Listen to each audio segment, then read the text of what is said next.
డబ్బులు అనేది డైరెక్ట్గా వీళ్ళ ద్వారా తీసుకోలేదు. ఏజెంట్స్ అనేది ఎస్టాబ్లిష్ చేశారు. ఒక్కొక్క ఏరియాలో కొన్ని ఏజెంట్స్గా ఏ కంపెనీ ఎస్టాబ్లిష్ చేశారు. ఏజెంట్స్ వాళ్ళు? గోకుల్ గూగుల్ నందు డైరెక్ట్ గోకుల్ కింద కొంతమంది ఉన్నారు.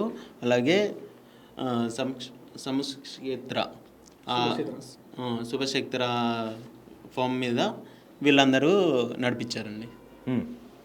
మధ్యలో ఏజెంట్స్ ద్వారా రైతుల దగ్గర నుంచి పబ్లిక్ దగ్గర నుంచి అమౌంట్ సార్ వీళ్ళు దాదాపుగా వీళ్ళు కాదు, దానిలో నువ్వే ఉన్నావు యాక్చువల్గా సార్ నీవే చెప్పినావు. గోకుల నందన కంపెనీకి ముందు పెట్టి వీళ్ళు అమౌంట్ గోకుల నందన అమౌంట్ కొట్టింది నిజమే, ఫరం అకౌంట్లో కొట్టింది నిజమే. అది ఎంత వరకు కొట్టిరు వాళ్ళు 3 నుంచి 4 CR వరకు కొట్టిరు. 4 కోట్ల వరకు కొట్టిరు సార్. 4 కోట్లు వైట్ అమౌంట్ కొట్టిరు.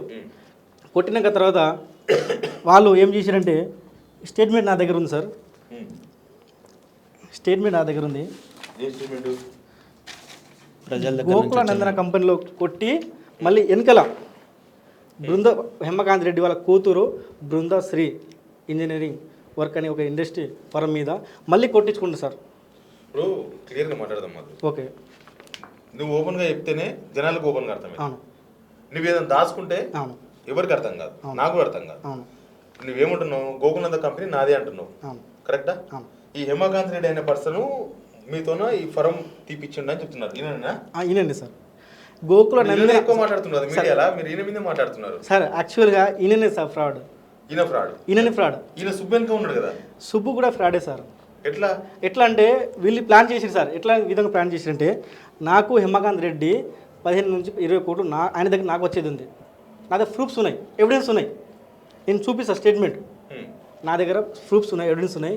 వీళ్ళు ఏం చేశారంటే నేను రీసెంట్గా 2025 అక్టోబర్ 10వ తారీఖు నేను రిమైండ్ అయినా సార్.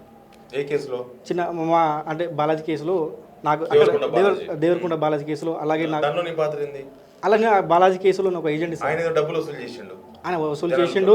ఆయన ఇప్పుడు పబ్లిక్కి అది సిఐడి కేసు పోయింది. పబ్లిక్ నుంచి ఎంత ఇచ్చేది ఉందో ఇచ్చేసుకుంటూ పోతుండు.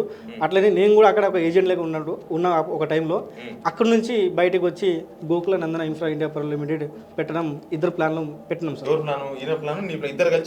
చేసిరు. ఓనర్ చేపించింది ఆయననే దగ్గరుండి.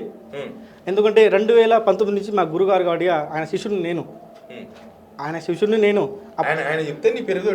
అంతే పెట్టుకున్నా.